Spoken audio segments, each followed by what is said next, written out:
মৃদমানস্য Kim কাৰ্য যে মৃত্যুমুখী মনুষ্যৰ কৰ্তব্য কি যে এটা ভাল স্বভাৱৰ এটা সন্তান জন্ম দিবলৈ হলে পিতৃ মাতৃ ঠিক তেনেধৰণৰ হ'ব লাগিব ভাদ মাহটো কিয় পবিত্ৰ আমি সবে জনা মতে আপোনাৰ সবে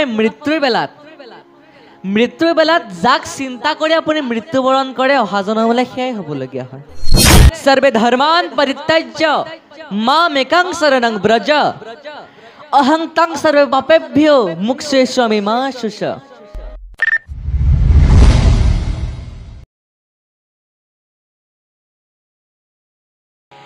হে ৰাম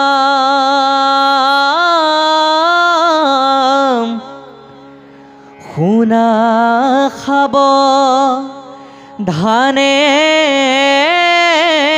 আবে ইক্ষাকু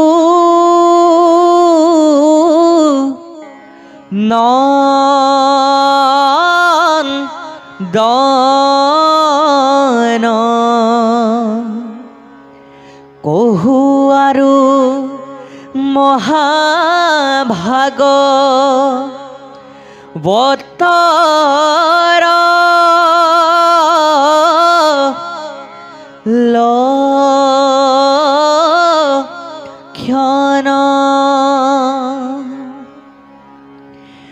কৃষ্ণকেশে চিন্তে জিতু নবাঞ্চে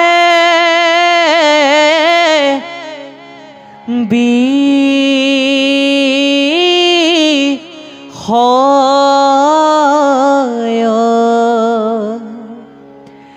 দেখন্ত বিষ্ণুৰ মায়া জগত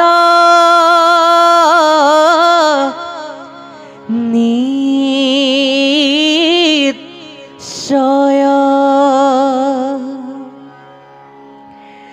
নকৰে আক্ৰোশ দেশ কিঞ্চিতো মনত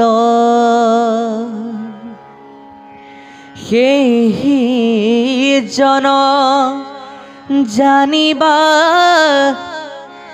উত্তম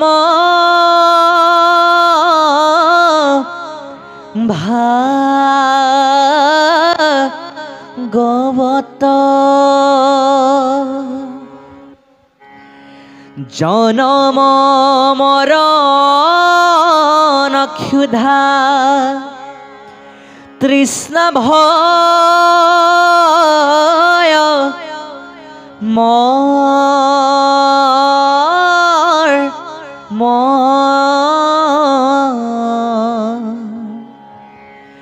দেহ প্ৰাণ বুদ্ধি মন ইন্দ্ৰিয়ৰ ধৰ্ম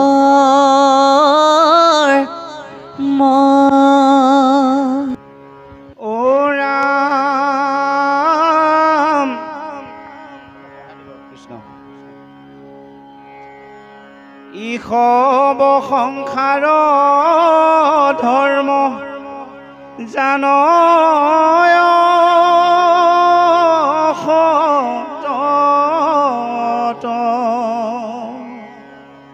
নুহে বিমোহিত চিত্ৰ কদাচিতো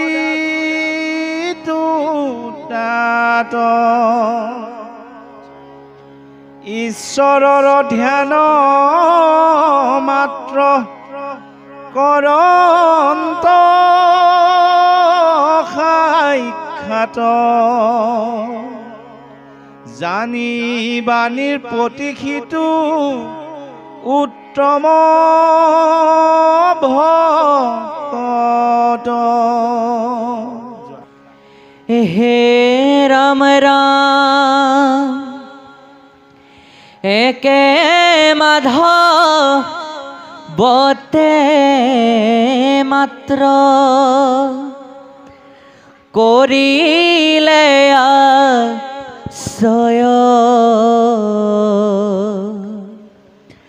কাম্য কৰ্ম বাসনাক তেজিলে হৃদয় হৰি ৰস ৰণ মনে নচাৰে তত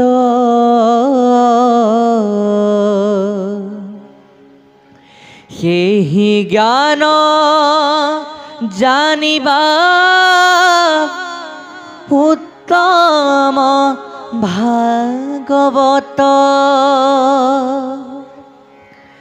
সন্তৰ সংগত সদা হৰি কহে বয় জানিবা নৃপতি সেই অহ জন মহাশয় কাম্য কৰ্ম দেশ মোহ হৰি হৰ হিত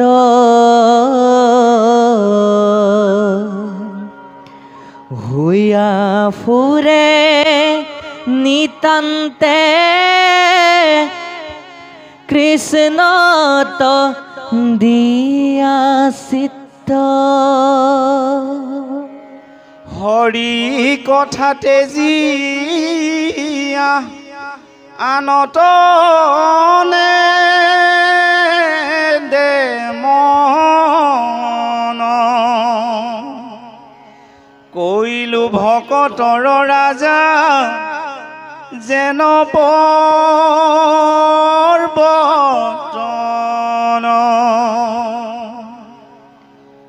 কুল কৰ্ম বনাশ্ৰম আদি ধৰ্ম যত উত্তম বুলিয়া গৰ্ব নুপুজে দেহত অভিমান শূন্য হৈয়া হৰিক ভজ হৰিৰ পৰম প্ৰিয় সেহি জন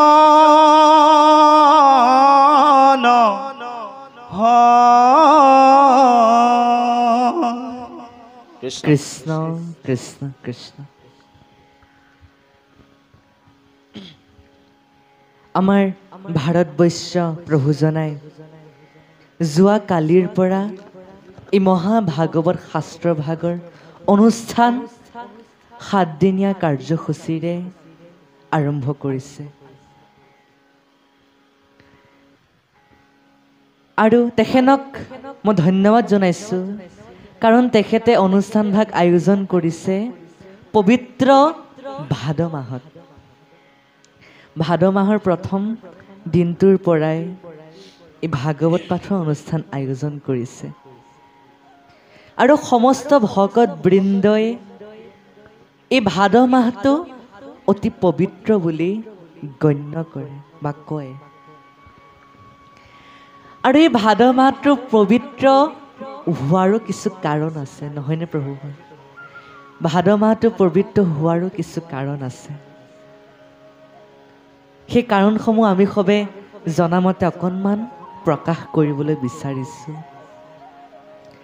প্ৰথম কথাটো আটাইতকৈ ভাল লগা আটাইতকৈ গুৰুত্বপূৰ্ণ কথাটো হৈছে এই ভাদ মাহটোতে দ্বাপৰ যুগত ভগৱান শ্ৰীকৃষ্ণ এই পৃথিৱীলৈ নামি আহিছিল বসুমতীৰ ভাৰ হৰণ কৰিবলৈ দ্বাপৰ যুগত কৃষ্ণ অৱতাৰৰ কথাখিনি দশম স্কন্ধত সুন্দৰভাৱে প্ৰকাশ পাইছে।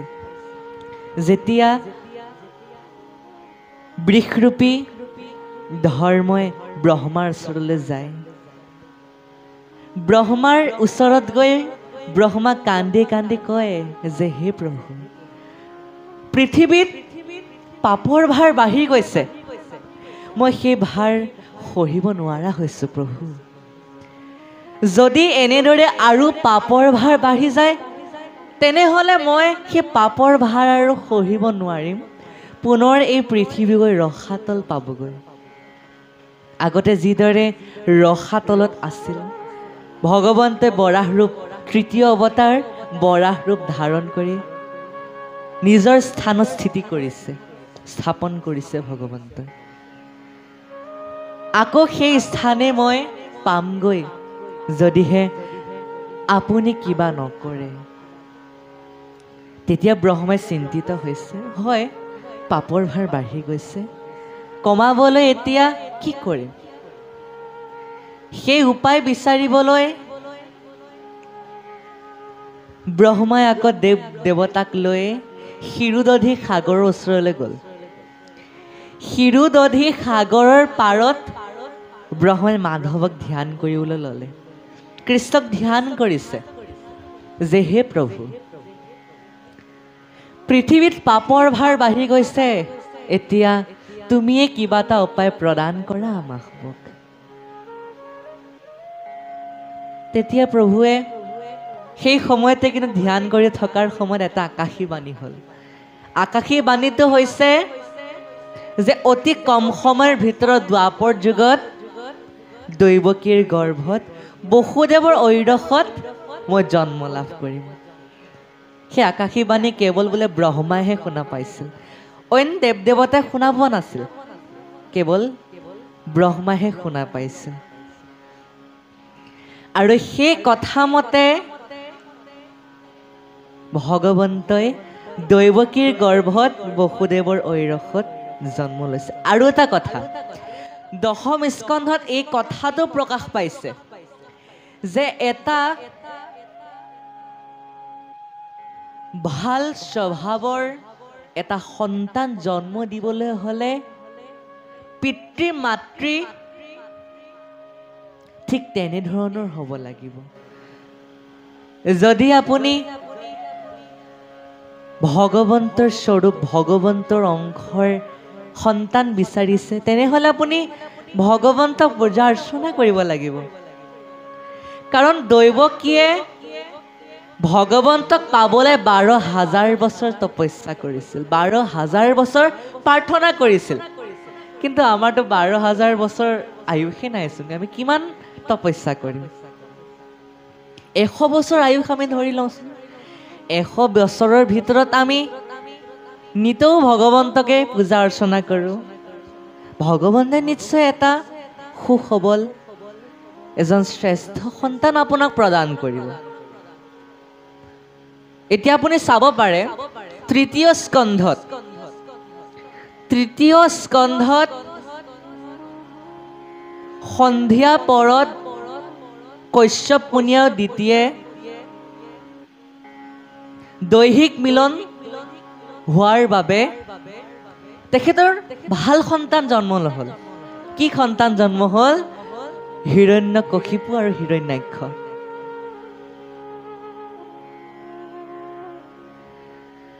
কাৰণ তেখেতৰ সময়টো শুভ নাছিল বুলি কৈছে, তৃতীয় স্কন্ধত কৈছে, নহয়নে প্ৰভু? তৃতীয় স্কন্ধৰ কশ্যপ আৰু দ্বিতীৰ পুত্ৰ জন্ম এই কথাটোৰ আছে। তাৰ আগত তাৰ আৰতো বহু কথা আছে। 4 সিদ্ধক জয় বিজয় বাধা প্ৰদান কৰিছিল বৈকুণ্ঠৰ দুৱাৰ পাৰ হ'বলৈ। সেইকাৰণে 4 সিদ্ধ অভিশাপ দিছিল, জয় বিজয়কে তহঁতে পৃথিৱীত গৈ বেয়া মনুষ্য হৈ জন্ম ল'বি, সেই বুলি অভিশাপ দিলে। আৰু তাৰ পাছত 4 সিদ্ধই অনুভৱ কৰিছে যে মই অভিশাপ দিব নালাগিছিলে। আৰু জয় বিজয়ে অনুভৱ কৰিছে যে ময়ো বাধা প্ৰদান কৰিব নালাগিছিলে, মই ভুল কাম কৰিছোঁ বাধা প্ৰদান কৰি। সেইবুলি দুয়োৱে অনুভৱ কৰিছে। সেইমতে জয় বিজয়ক ভগৱন্তই কৈছে যে তোমালোকে চিন্তা কৰিব নালাগে, তুমি দ্বিতীয়ৰ গৰ্ভত গৈ স্থিতি লাভ কৰিবা। তুমি তাতে হিৰণ্যকশিপু আৰু হিৰণ্যাক্ষ নামে তুমি জন্ম লাভ কৰিবা। বিজয়ে হিৰণ্যাক্ষ ৰূপ ধাৰণ কৰিছে আৰু জয়ে হিৰণ্যকশিপু হৈছে। প্ৰথমতে বৰাহ ৰূপ ধাৰণ কৰি ভগৱন্তে হিৰণ্যাক্ষক বধ কৰিছিল। হিৰণ্যাক্ষক বধ কৰি বিজয়ে পুনৰ দ্বাৰপালক হ'বলৈ আকৌ সক্ষম হৈছে। তাৰ পাছতে প্ৰহ্লাদৰ কথাটো গম পাইছে। প্ৰহ্লাদৰ পিতৃ হিৰণ্যকশিপু। হিৰণ্যকশিপুৱে ভক্ত প্ৰহ্লাদক কিমান অত্যাচাৰ কৰিছিল। সেই অত্যাচাৰ কৰাৰ বাবে আকৌ ভগৱন্তই চতুৰ্থ অৱতাৰ নৰসিংহ অৱতাৰ গ্ৰহণ কৰি হিৰণ্যকশিপুক বধ কৰিলে। জয় বিজয় দুয়ো আকৌ দ্বাৰপালক হ'ব পাৰিলে। ক'বলৈ গ'লে ভগৱন্তই ভকতৰ সকলো বাঞ্ছাই পূৰণ কৰে। ভগৱন্তৰ ভকতৰ নৱনিধি বুলি কৈছে। আমাৰ প্ৰথম স্কন্ধৰ মংগলা চৰণত কৈছে, প্ৰভু ভগৱন্ত ভকতৰ নৱনিধি, হৰিক স্মৰণে আৰম্ভৰ হৌক সিদ্ধি। ভগৱন্ত ভকতসকলৰ নৱনিধি। ভকতসকলে যি বিচাৰে যে প্ৰভু মোক এইটো প্ৰয়োজন হৈছে, মোক আপুনি দিব লাগে, সেই বুলি এখন দৰখাস্ত প্ৰভুলৈ আগবঢ়ালে প্ৰভুৱে সেই বস্তুটো নিজৰ যোগ্যতা হ'লে নিশ্চয় ভগৱন্তই দিয়ে। সেই প্ৰথম স্কন্ধটোতে কৈছে যে মই ভকতৰ দাস, মই ভকতৰ দাস বুলি কৈছে। তাৰ পাছতে ভাদ মাহৰ প্ৰথমটো কাৰণ ভগৱন্তই ভাদ মাহতে জন্ম লাভ হোৱাৰ বাবে ভাদ মাহটো পবিত্ৰ বুলি গণ্য কৰে। দ্বিতীয়টো কথা হৈছে এই ভাদ মাহটোতে মহাপুৰুষ গুৰু দুজনাৰ মৃত্যু হৈছিল বা বৈকুণ্ঠ প্ৰয়াণ হৈছিল। সেই ফালৰ পৰাও এই ভাদ মাহটো পবিত্ৰ বুলি কোৱা হয়। আৰু শেষৰটো আটাইতকৈ গুৰুত্বপূৰ্ণটো হৈছে যে এই ভাদ মাহটোতে মহাৰজা পৰীক্ষিত মহাভাগৱত শ্ৰৱণ কৰি পৰম গতি পাইছিল। আৰু এটা কথা, পৰীক্ষিত ৰজাই কিন্তু সুখদেৱৰ মুখেৰে 7 দিন 7 ৰাতি শুনিছিল। আৰু আমাৰ প্ৰভুজনায়ো এই অনুষ্ঠানটি 7 দিন 7 ৰাতি কৰিছে।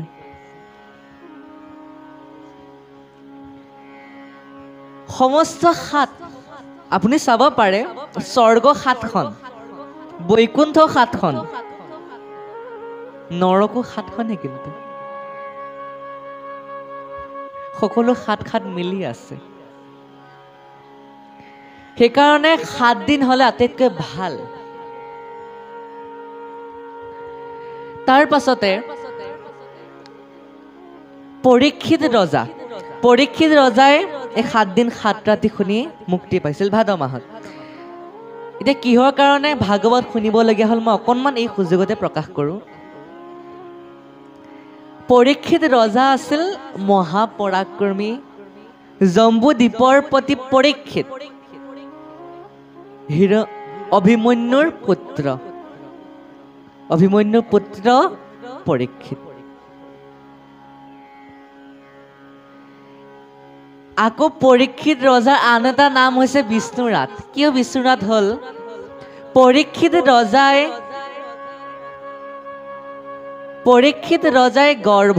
মাতৃ গৰ্ভতে কৃষ্ণক দৰ্শন পোৱাৰ বাবে, 4 হাতে 4 অস্ত্ৰ ধৰি থকা ভগৱন্ত গৰ্ভতে দৰ্শন পোৱাৰ বাবে ভগৱন্তই মানে তেখেতক চাই তেখেতৰ নাম বিশ্বনাথ দিয়া হৈছিল।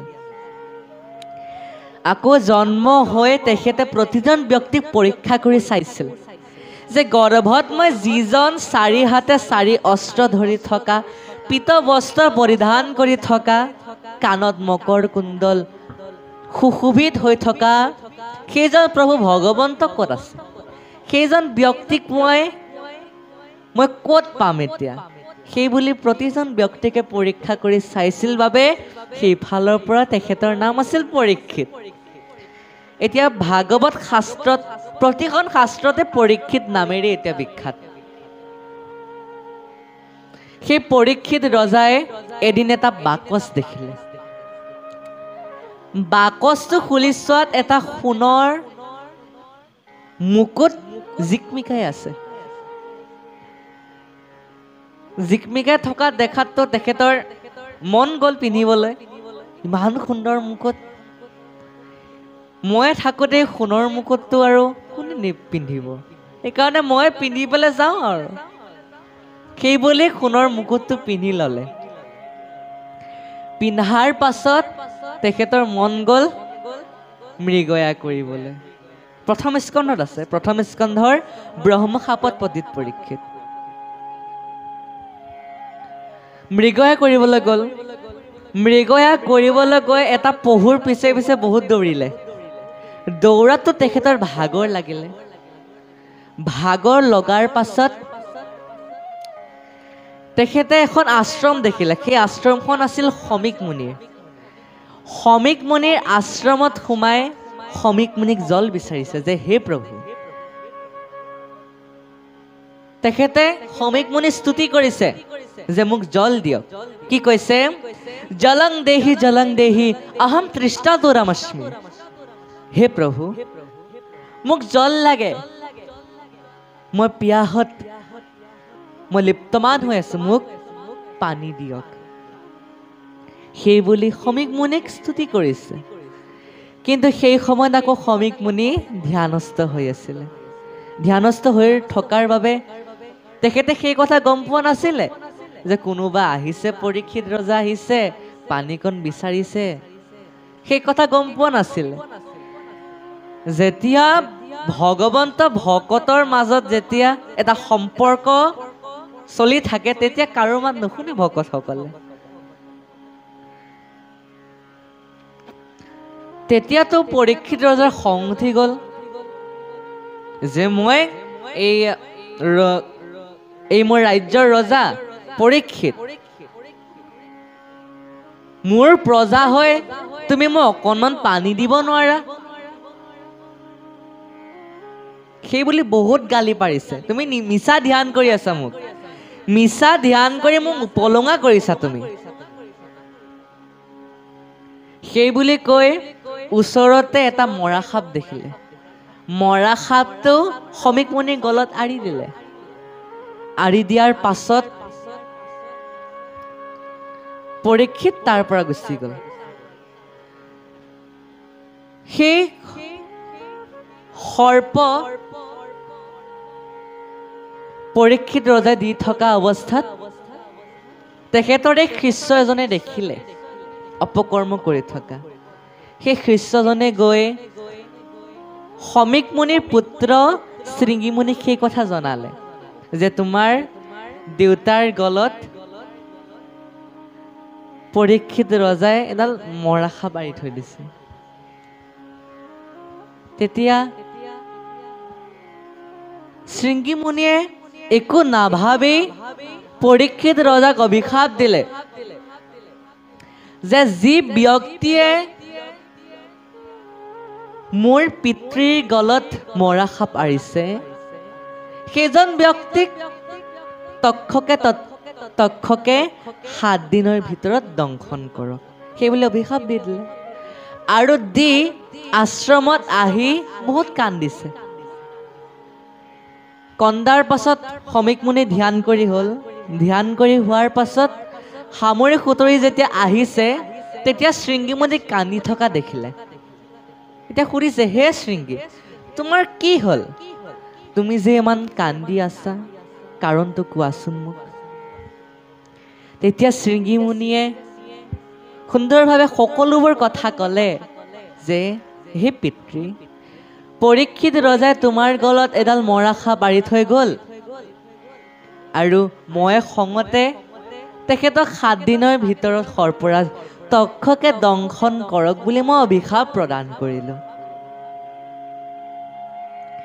তেতিয়াতো সমীক মুনিয়ে কৈছে যে, হে শৃংগী, তুমি সৰ্বনাশ কৰিলা, তুমিতো অভিশাপ প্ৰদান কৰিব নালাগিছিলে, কাৰণ এই ৰাজ্যৰ ৰজা পৰীক্ষিতৰ যদি মৃত্যু হয় তেনেহ'লে এই ৰাজ্যখন কোনে পৰিচালনা কৰিব? চুৰ ডকাইত আহিব, আহি গোটেই ৰাজ্য লুটপাট কৰি গুচি যাব, কোনো শাসকো নাথাকিব যুদ্ধ কৰা। সেইকাৰণে তুমি সৰ্বনাশ কৰিলা শৃংগী। বাৰু যি নহওক, তুমি যিহেতু অভিশাপটো প্ৰদান কৰিলাই, সেইকাৰণে তুমি এতিয়া 2জন শিষ্যক পঠাই দিয়া, পৰীক্ষিত ৰজাক কথাটো জনোৱা যে তুমি যিহেতু অভিশাপ দিলা সেই কথাটো তেখেতক অৱগত কৰাগৈ। সেই কথা তেতিয়া 2জন শিষ্যই গৈ পেলাই পৰীক্ষিত ৰজাক জনাইছে, আৰু পৰীক্ষিত ৰজাই ৰাজসভা পায়ে মুকুটটো যেতিয়া থৈছে, তেতিয়াতো তেখেতৰ অনুভৱ হৈছে যে মই কি এনে অপকৰ্ম কৰিলোঁ। তাৰ আৰতো এষাৰ কথা আছে, তেখেতে মুকুটটো পিন্ধাৰ লগে লগে যে অপকৰ্ম কৰিলে, আৰু মুকুটটো অতৰাৰ লগে লগে যে তেখেতৰ অনুভৱ হ'ল কেলে? কাৰণ সেই মুকুটটো আছিল জৰাসন্ধৰ। জৰাসন্ধই বহুত পাপ কৰিছিলে, বহুত মানুহক মৃত্যুদণ্ড দিছিলে, অপৰাধ কৰিছিলে। এই সমস্ত পাপবোৰ মুকুটটোতে লাগি আছিলে। আৰু পৰীক্ষিত ৰজাইতো স্থান দিয়াটো গম পাইছে, সোণত স্থান দিছে, সোণতটো স্থান দিছে পৰীক্ষিত ৰজাই। যিহেতু সোণতে যেতিয়া সোণ, তাৰ উপৰিও আকৌ জৰাসন্ধ, তেনেহ'লেতো আৰু অকণমান পাৱাৰফুলে মুকুটটো। সেই মুকুটটো যেতিয়া পিন্ধিলে আৰু তেখেতক কলিয়ে আৱৰি ধৰিলে। তেতিয়া কলিৰ নিয়ন্ত্ৰণত আছে পৰীক্ষিত। তেখেতৰ নিজৰ অনুভৱ হোৱা নাই মই বেয়া কাম কৰিছোঁ, তেখেতৰ নিজৰ মনটোৱেই নাই। তেতিয়া তেখেতৰ নিজৰ নিয়ন্ত্ৰণত নাই। কাৰ নিয়ন্ত্ৰণত আছে? কলিৰ নিয়ন্ত্ৰণত আছে। তেখেতে গম পোৱা নাই সমীক মুনিক পিন্ধাইছে। মুকুটটো যেতিয়া থলে তেতিয়া গম পাইছে যে মই কি অপকৰ্ম কৰিলোঁ এয়া। সেই বুলি ভাবি গোটেই ৰাজসভা উগুল থুগুল মনেৰে ইফালৰ পৰা সিফাল কৰি আছে। তেতিয়া সেই 2জন শিষ্যই গৈ পৰীক্ষিত ৰজাক অৱগত কৰিছে যে, হে পৰীক্ষিত, তোমাক সমীক মুনিৰ পুত্ৰ শৃংগী মুনিয়ে অভিশাপ প্ৰদান কৰিছে। অভিশাপ প্ৰদান কৰিছে যে তোমাৰ 7 দিনৰ ভিতৰত মৃত্যু নিশ্চিত। সেই কথা আমাক তেখেতসকলে জনাবলৈ আমাক কৈছে, সেইকাৰণে আপোনালোকক আমি জনাইছো। সেই বুলি কৈ 2জন শিষ্য গুচি গ'ল। পৰীক্ষিত ৰজা তাৰ পাছত ভাবিছে যে কি কৰা যায় এতিয়া, মুক্তিৰ পথ বিচাৰিবতো লাগিব। এতিয়া সেই পথ বিচাৰিবলৈ নিজৰ পুত্ৰ জন্মেজয়ক ৰাজ্যৰ ভাৰ প্ৰদান কৰি গংগাৰ পাৰত গুচি গ'ল। গংগাৰ পাৰত সেই সময়তে 60,000 ঋষিমুনি উপস্থিত হ'ল। 60,000 ঋষিমুনি গম পাইছে যে পৰীক্ষিত ৰজা বোলে অভিশপ্ত হৈছে। যিহেতু অন্তৰ্যামী ঋষিসকল গম পাইছে অভিশপ্ত হৈছে, সেইকাৰণে তেখেতকতো কিবা এটা উপায় প্ৰদান কৰিব লাগিব। সেইকাৰণে আমি এবাৰ তেখেতৰ ওচৰলৈকে যাওঁ, কি পাৰোঁ দিওঁ আৰু প্ৰদেশ। সেই বুলি গ'ল। তাত সেই সভাত 60,000 ঋষিমুনি, বহুতো ঋষি আছিল, ৰাজৰ ঋষি, দেৱৰ ঋষি, ব্ৰহ্ম ঋষি আদি গোটেইবোৰ আহি তাতে উপস্থিত হ'ল। এই তাতে আছে আমাৰ প্ৰথম স্কন্ধতে আছে দেৱ ঋষি ৰাজ ঋষি আৰু ব্ৰহ্ম ঋষি সেই বুলি প্ৰকাশ পাইছে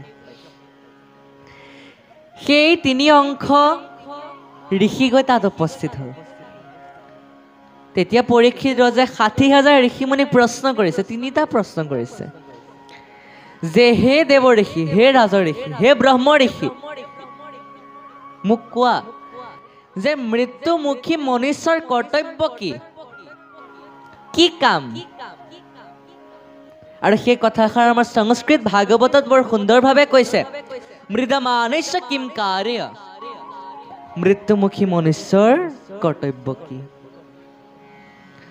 দেৱ ঋষি ৰাজ ঋষিৰ ভিতৰত কিছু ঋষিয়ে কৈছে যে হে ৰাজন তুমি যজ্ঞ কৰা তুমি যজ্ঞ কৰিলে নিশ্চয় পুণ্য লাভ কৰিব পাৰিবা আকৌ কিছু ঋষিয়ে কৈছে ৰাজন তুমি তীৰ্থ ভ্ৰমণ কৰা আকৌ কিছু ঋষিয়ে কৈছে ৰাজন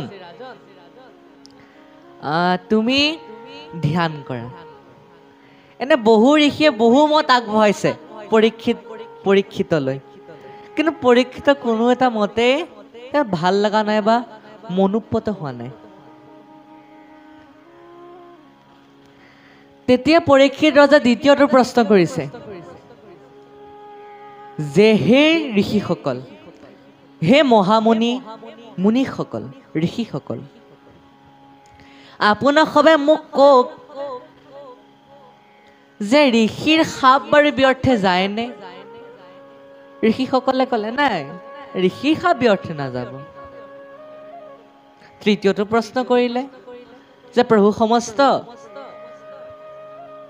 যেতিয়া সৰ্পতে মোক দংশন কৰিব তেতিয়া বাৰু মই দেখা নোপোৱাকে বাৰু মৃত্যুবৰণ কৰিব পাৰি নেকি বাৰু চিন্তা কৰিছে দেখা নোপোৱাকে মৃত্যুবৰণ কৰিলে তেতিয়া ভগৱন্তক চিন্তা কৰি মৃত্যুবৰণ কৰিব পাৰিব নহ'লে যদি তাক দেখিয়ে থাকে তেনেহ'লে মনত সেইটোৱে ভাৱ আহিব আৰু অহা জনমলৈ সি সৰ্পই হ'ব এটা কথা আছে আপোনাক সবে মৃত্যুৰ বেলাত যাক চিন্তা কৰি আপুনি মৃত্যুবৰণ কৰে অহা জনমলৈ সেয়াই হ'বলগীয়া হয় আপোনাক এটা কাহিনী কওঁ বেছি দীঘল নহয় অকণমান এজন ব্যক্তি আছিল সেই ব্যক্তিজনে মাছ খুব ভাল পায় তেখেতে বহুত দিন হ'ল মাছ এৰিলে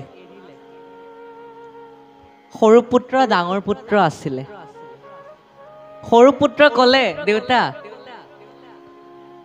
এই মাছ চাছ খাওঁ দিয়ক অকণমান শক্তি লাগে নহয় কিমান দিনো নোখোৱাকৈ থাকিব দিয়ক আজি মাছ অকণমান আনো আপুনি খাওক তেতিয়া সৰু বোৱাৰীয়ে বনাই দিব যেতিয়া লোভটো লাগিলে সেই সৰু পুত্ৰই মাছ এটা কিনি আনিলে সৰু বোৱাৰীয়ে সুন্দৰভাৱে বনাই দিলে আৰু সেয়া পিতৃয়ে গ্ৰহণ কৰিলে সেই পিতৃয়ে গোটেই ৰাতিটো সেই মাছখনৰ কথাই ভাবি থাকিলে বা মোৰ বোৱাৰীজনী ইমান ধুনীয়াকৈ বনাই দিলে আকৌ কেতিয়াবা খাবলৈ মন গৈছে সেই বুলি গোটেই ৰাতিটো মাছৰ চিন্তাতে থাকিলে কিন্তু তেখেতে জনা নাছিল সেইদিনাখনে তেখেতৰ মৃত্যু আছিল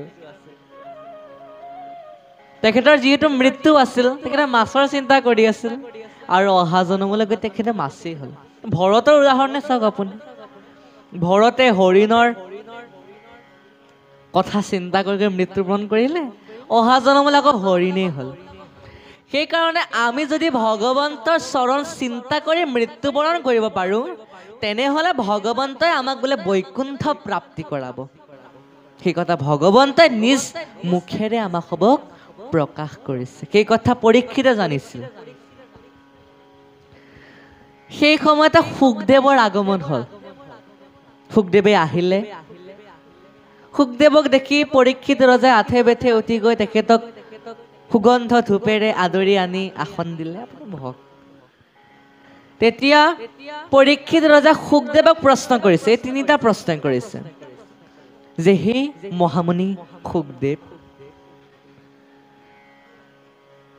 আপোনাক আমি সবাই তিনিটা প্ৰশ্ন কৰিব বিচাৰিছো আপুনি তিনিটা প্ৰশ্নৰ উত্তৰ আমাক সবক প্ৰদান কৰিব মৃত্যুমুখী মনুষ্যৰ কৰ্তব্য কি